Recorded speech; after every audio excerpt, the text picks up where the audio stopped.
हरियाणा के चंदेनी गांव निवासी अनुराग सांगवान ने एनडीए में देश भर में प्रथम स्थान हासिल कर प्रदेश का नाम रोशन किया है और उनकी इस उपलब्धि पर गांव में खुशी का माहौल है। ग्रामीणों की तरफ से एनडीए टॉप करने पर अनुराग और उनके परिवार को बधाई दी जा रही है। खबरें अभी तक के संवाददाता गुलशन ग्रोवर ने अनुराग सांगवान से खास बातचीत की है, देखिए। अनुराग जी, एनडीए में पहला स्थान हासिल किया अपने देश में, कैसा महसूस कर रहे हैं? बहुत ही अच्छा महसूस कर रहा हूँ। सबसे ज़्यादा खुशी शायद मेरे गुरुजनों को और मेरे परिवार वालों को है, जिन्होंने इस रास्ते में और इस सफ़र में मेरा बहुत ज़्यादा योगदान था उनका, और बहुत ज़्यादा उन्होंने मोटिवेट करा था। कितनी मेहनत करनी पड़ी आपको इस देश में प्रथम स्थान हासिल करने के लिए? मैंने कभी भी प्रथम स्थान पाने के लिए मेहनत नहीं करी थी। मैंने सिर्फ अपनी देश की सेवा के लिए मेहनत करने का जज्बा अपनाया था, और शायद ये प्रथम स्थान आना शायद उसका एक फल था कि जोर लगा के अगर मेहनत करी जाती है तो सभी चीज़ें हो जाती हैं।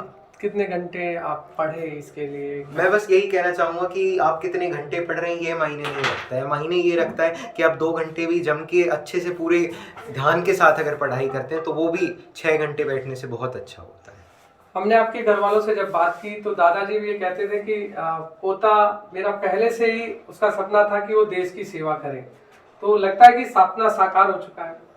अभी मैं यही कहना चाहूँगा कि सफ़र बहुत लंबा है। ये तो सिर्फ एक पेपर है, अभी ट्रेनिंग भी है और 4 साल आगे भी ट्रेनिंग का सफ़र है, जो बहुत ही रोमांचक भी रहेगा और बहुत ज़्यादा चैलेंजिंग भी रहेगा। तो मैं यही कहना चाहूँगा कि at the end of the day अभी तो जर्नी स्टार्ट ही हुई है, और जैसा हमें कहा जाता है कि आर्म्ड फोर्सेस में आपकी कोई एंडिंग नहीं होती, आप कभी भी सेटिस्फाई नहीं हो सकते हो। मेहनत अब भी मुझे करनी ही पड़ेगी अगर देश की सेवा करनी है। तो किससे प्रेरणा मिली आपको?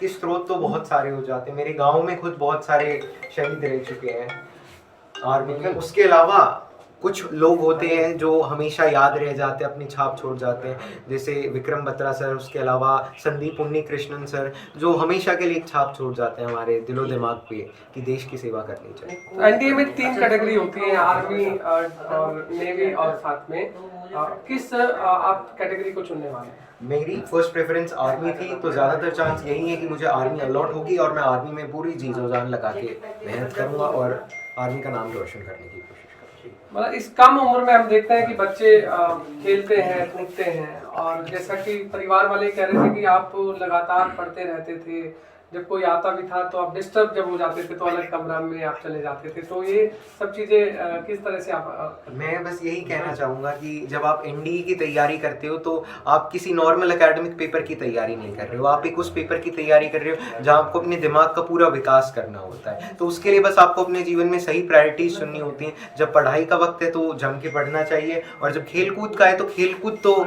एक ज़िंदगी का एक इम्पॉर्टेंट एस्पेक्ट है जिसे हम कभी भी इग्नोर नहीं कर सकते। तो वो सारी चीज़ें भी बहुत ज़्यादा जरूरी। अब आगे का क्या शेड्यूल रहेगा आपका? बस आगे का मेरा शेड्यूल यही है कि मैं अपने देश की सेवा कर सकूं, जो भी कार्य मुझे मिले हैं उसमें मैं अपना परम योगदान दे सकूं और पूरी मेहनत से ज़्यादा चीज़ें हासिल करूं। बहुत बहुत धन्यवाद खबरें तक से बातचीत करने के लिए। आपने सुना अनुराग सांगवान, जिन्होंने एनडीए में देश में प्रथम स्थान हासिल किया है। हालांकि उन्हें खुद को भी खुशी है और साथ ही उन्होंने कहा है कि गुरुजनों का आशीर्वाद और माता पिता के आशीर्वाद से वो उन्होंने जो प्रथम स्थान जो है हासिल किया है, और आगे अब वो देश की सेवा करना चाहते हैं। कैमरामैन साहिल के साथ गुलशन ग्रोवर, गुरुग्राम।